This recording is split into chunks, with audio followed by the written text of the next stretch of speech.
Hello my lovely stitchy friends, it's Kat here and welcome back to my channel, which is Catkin and Lillie. And today is very exciting. I think a few of you have been waiting for this one. It's the FFO tour, so the finally finished objects, and we're going around my house to see a few of the things I've got up on my walls, and then I've got some smaller finishes to share with you as well. So I thought I would just give you a word about my house, which basically I moved into. It's just myself and my husband, and we moved into our house a couple of years ago. So there are just a lot of white walls. Honestly, we are both not really into painting. I guess I could get someone else to do it, but we have one wall in our house that we've painted. The rest are all just white, but that does make a lovely backdrop for cross stitch. But I've also got quite a lot of space still to fill, so I'll show you the pieces I have around the house, but I definitely need to get some more up as well. Now, the other thing to tell you about our house, which has only happened really recently, is that we've had all our radiators removed. And I've never been sure whether that's really an issue to hang cross stitch above radiators. My gut feeling is it probably can't be super good for them to hang with heat coming up at them. But I guess we possibly do it sometimes just for, lack of other space to put them. But I have no more radiators, so you won't see any in the house tour, and it does make me more confident putting pieces up wherever I want to. Now, on a side note, the reason we've had all our radiators removed is that since we moved into our house a couple of years ago, we've been trying to go as green as possible. So we've got solar panels, we've got battery storage, we have a heat pump, so basically air conditioning units that do heating but also cooling for us as well. And we have managed to remove gas entirely from the house, have that capped off. So we didn't need the radiators anymore, so those have gone. Now, if that's something that you're interested in, then we have another channel called Tim and Kat's Green Walk. So I'll link that one down below for you. So if anyone's interested in all that stuff around solar batteries, going greener, energy-wise, all that good stuff, then yeah, have a little look at that. But anyway, let's get on with some cross-stitching and let's start the house tour. So I'm here in the hallway for the first part of the tour, and this is my little gallery wall. So this is my Bothy Threads Rendale collection cross-stitch.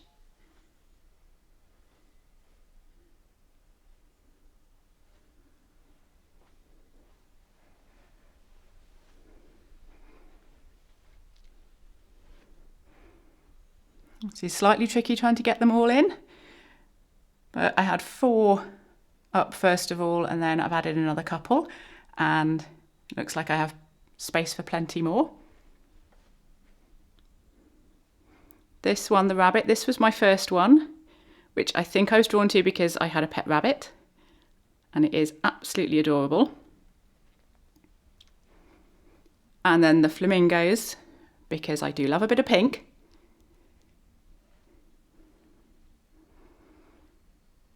Then I have the absolutely adorable turtle. Just look at those little baby turtles.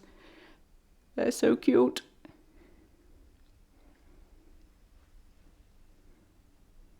And we have the giraffe. Got the peacock. I think the peacock was one of my quite early ones as well, actually. And then we've got the hermit crab.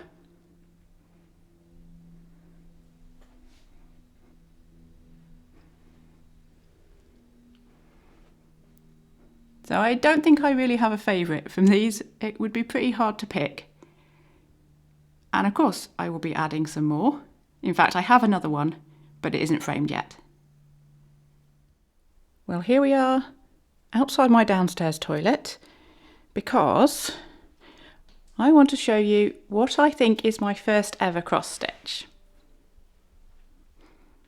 I seem to remember doing these ones. I don't really remember stitching anything before this, so I think these may have been my first, and I think I picked them out of a magazine, and my mum helped me get it all together to stitch these.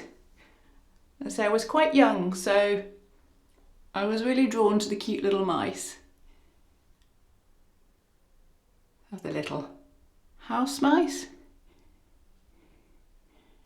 And then little garden ones. Now, I don't know if you'll be able to see. I'm going to see if I can zoom in on these. You might, I'm not sure it's going to focus well.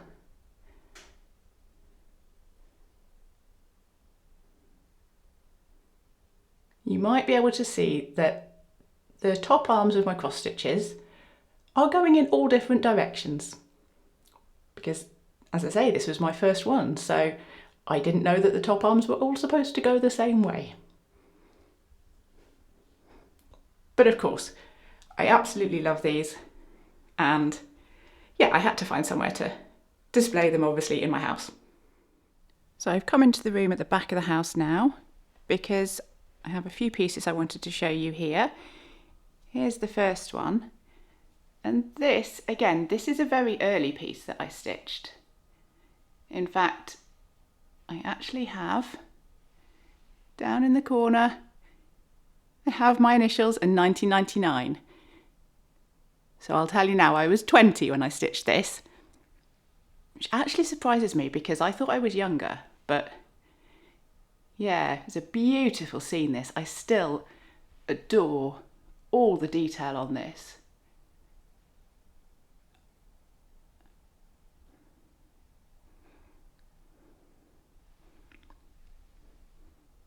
I actually have no idea what this kit is. I just know that I still love it. Okay, so I've now spun around 180 degrees. So this one is directly facing the one that we've just seen. And again, it's another really early piece that I did, which means again, I have no idea what it was. Actually, I think this might have been out of a magazine as well. And I'm afraid I've got very big windows behind me, so there's going to be some reflections on here.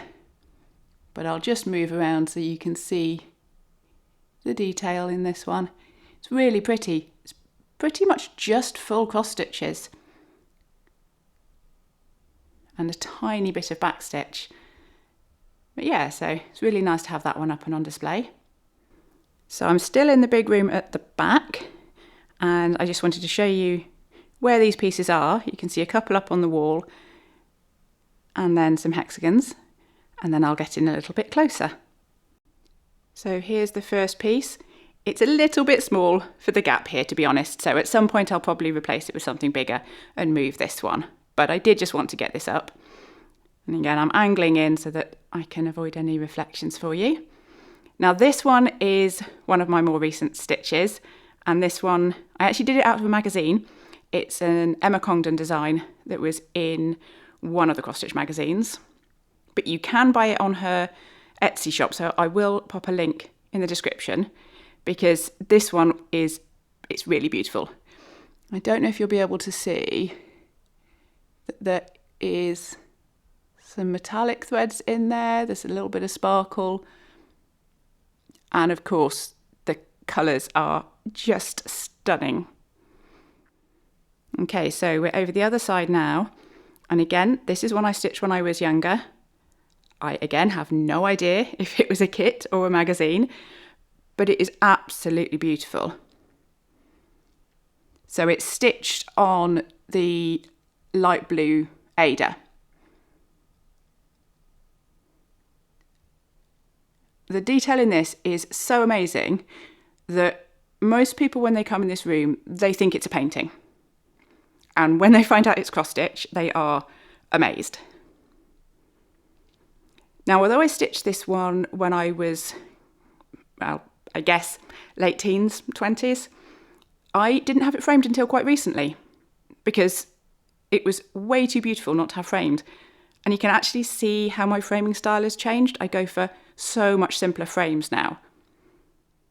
And now we come to the hexagons on my wall, which, to be honest, I could have a bit more going on in here, but it is lovely to have some hoops up and have a little aardvark up here that was crocheted by my sister-in-law for my husband, and She actually also did the little Groot back there as well. And then the hoop there, that's one of my own designs. That is one of my favourites. So I will pop a link in the description, and I just had to have that one up on display. And then I have a couple that are, again, Emma Congden designs. But from her book, I will pop a link in the notes to the book. These ones are from Cross Stitch for the Soul. So that's one, and the other one is a little sheepy. He's one of mine. But yeah, that classic typography from Emma Congden, absolutely beautiful. Then I have this one, again, one I stitched when I was younger, possibly magazine again. It's so beautiful.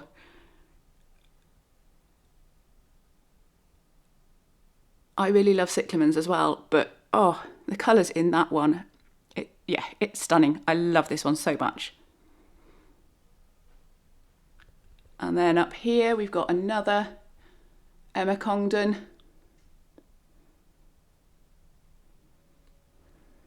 And it's another Emma Congden. But this one came in a cotton and twine subscription box, I think. I mean, it's very true, isn't it? Craftiness is happiness. So this is at the top of the stairs, so on my landing. And I've got 2 cross stitches here. I'm going to angle slightly so I can try and minimise the reflections. But these are from Satsuma Street. And I did these, again, fairly early on when I came back to cross stitching. So yeah, probably a little while ago. And I picked out a couple of places from the Pretty Little series, places that my husband Tim and I had visited and really enjoyed. So at the top here, try and go sideways again. I'm trying to minimise the reflections. So I've got Pretty Little Hawaii. And then Pretty Little San Francisco.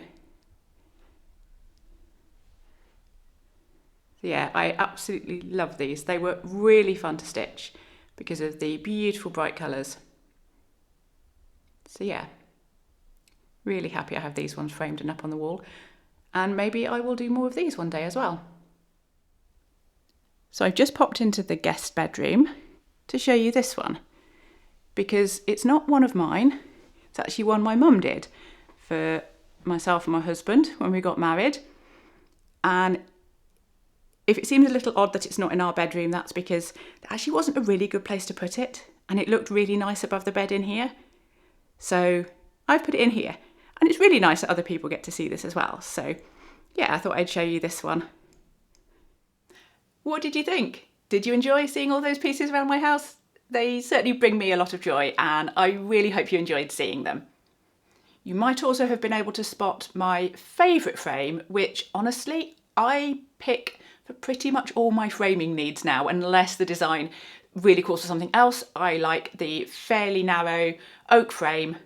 I am pretty sure I'm just going to go for that for most of my cross stitch pieces, because it gives a nice cohesive feel to it. But sometimes you do want something a bit different. But yeah, I definitely have a go-to with that oak frame. Now, funnily enough, I don't actually have any up in this room here where I'm filming, which is the office, which is a little bit odd, but I guess I just haven't quite got round to it. So at some point I will put some up. I've actually got plans I have a wall just as you come into the office, and I would really like to put lots of hoops. I've seen some people who've got walls with lots and lots of hoops and small pieces hanging up, which I think looks really fun. So I'd quite like to try doing something like that.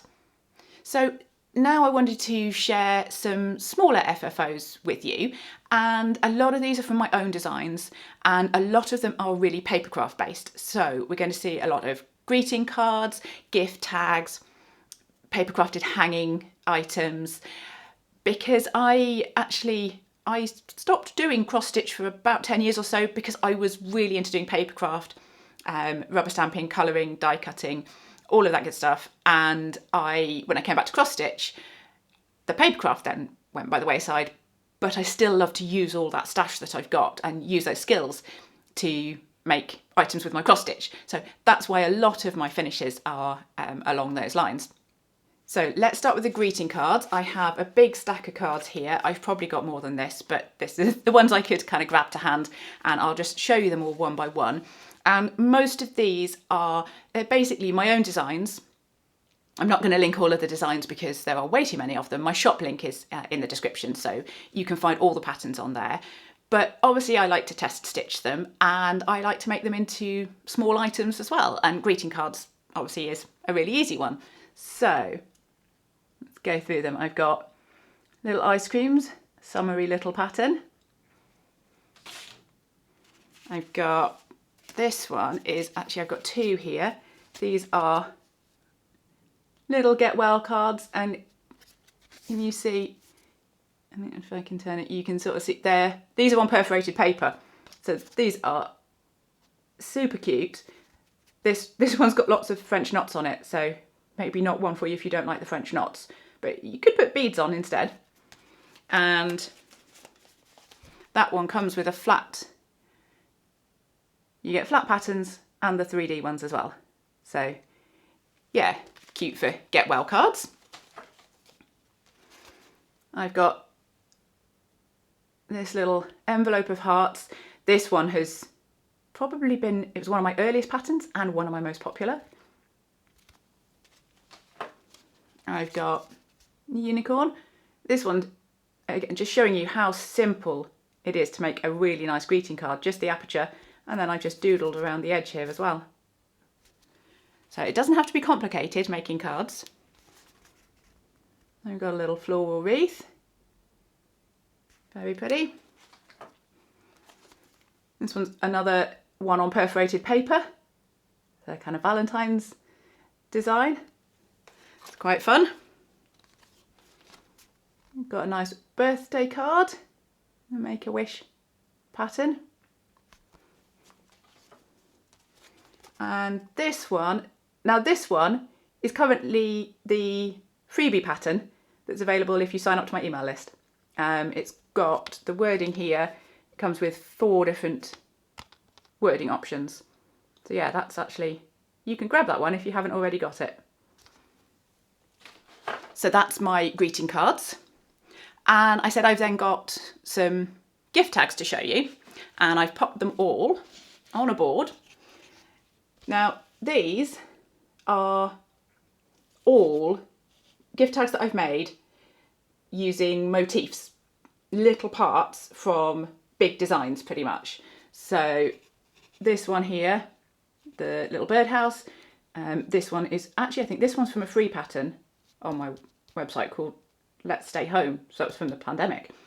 This one is just one flower from, I've got a trio of flower vases, so I've just stitched one.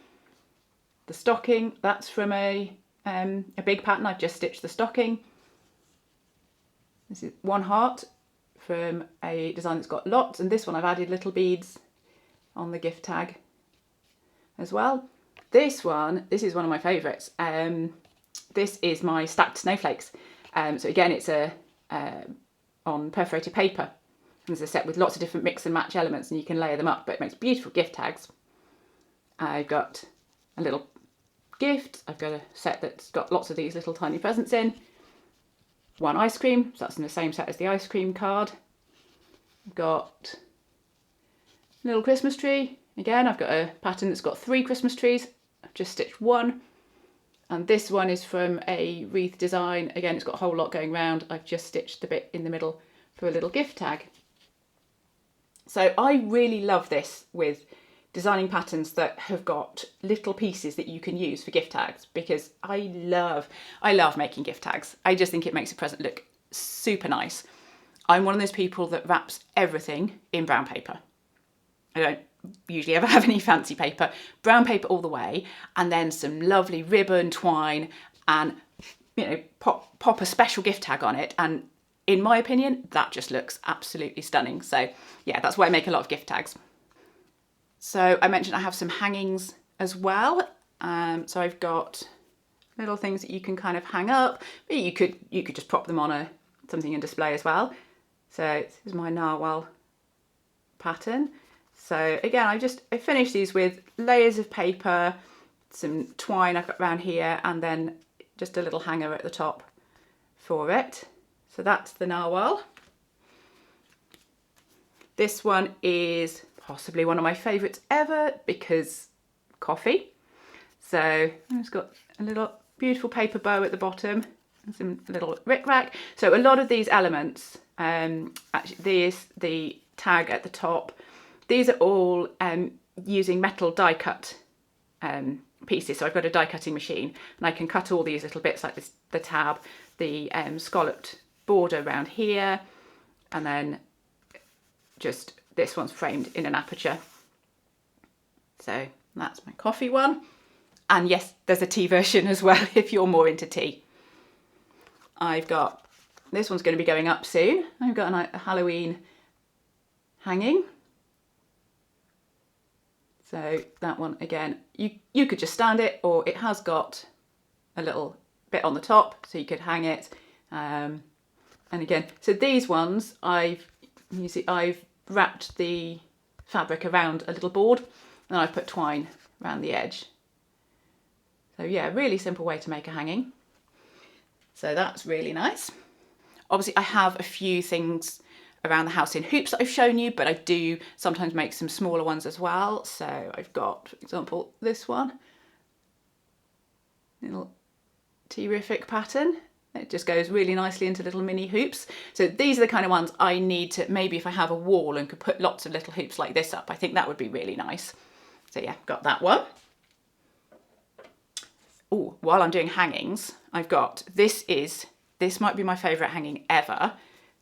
This is a unicorn. I've just got a little ribbon tab at the top, and look at that. Now, again, so I've made a frame and I've popped the unicorn in the middle, and it's got a bit of wadding in there to pad it. And then I've just used, I had lots of beautiful paper flowers, so I've just used those around the outside. And here's the best bit. It's got the back on the back.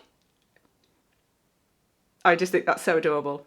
And I've tried to line it up as best I can, not that anyone would really notice. But yeah, the front and the back. And I love the back because, oh, look at that mane of hair. That's amazing. And yeah, I've done the flowers both sides. So yeah, that's possibly one of my favourite things that I have ever made. I've also made quite a few bookmarks, but those have often been gifted. The only one I have left is, I have this bookmark that I made, to be continued. And this one, I've got a little tassel that I made for it. I actually have no idea how I made this tassel. I found a few tutorials online and kind of combined them to make the tassel. It's really cute. I just don't know how I did it, so I'd have to learn again, I think, if I wanted to remake it. But yeah, I have a lovely bookmark, which, to be fair, I don't really use bookmarks because I read on a Kindle. But this could just go on display. It doesn't have to be used as an actual bookmark. And I have one, just one, to show you that's not a papercraft item. I have a little coaster that I made with my little sheep friend. So this is the one. This is the same pattern that you saw, although I apologise, the focus was not so great downstairs. But in the tour, I had a 3D version of this one, a sort of layered up, made on perforated paper. And this is the flat pattern, so you get both. And yeah, I feel like I should make some more coasters. I'm catching myself saying should again, and I'm not supposed to say that. But I would love to make some more coasters. So yeah. In fact, I've got a bit of an idea to make maybe some Christmas coasters, a lovely set of Christmas coasters. But I have a lot to do, so yeah, I don't know if that'll actually happen or not. And talking of Christmas, I have quite a few Christmas FFOs, which are obviously all stored away at the moment. So I'll perhaps do a little run through of those when they all come out of storage to be put on display later in the year. It's really not that long to go, is it? It's kind of scary. It's creeping up. So let me know what you thought of all those finishes. If there's anything in there that you want to know how to make, then let me know. I have a couple of tutorials already up that are on making cards. I have a couple of those. So if you look for the finishing section of videos, then there's a playlist for that, so you can have a peek at those 2 card making tutorials. But if there's anything else that I've shown today and you think, oh, I'd really like to know how you did that, then let me know. Drop me a comment and I will try and get to sharing that with you. Obviously, as always, I have a ton of stuff. In fact, I was going to do a tutorial video next Wednesday, but I've decided I'm going to have to come back with another FlossTube, I think, because I just have too much to show you. I've got 2 new starts that I can't wait to share, and I don't want to leave it another 2 weeks before I show you all the progress that I've been making on those new starts and the other projects. So FlossTube again next Wednesday, and then tutorial the Wednesday after that, which will be all about fabric count. So while that's still in process, let me know. If there's anything that you want to ask about fabric count, then again, pop that in the comments and I can try and get that into the video for you if I see it in time. And of course, if you're not already subscribed, then make sure you do that and you won't miss out on all those lovely videos. And thank you so much to everyone who has already subscribed. I'm absolutely blown away by how many of you are joining the channel and enjoying the videos. It's absolutely amazing. So thank you very much. I will see you next time, and until then, happy stitching!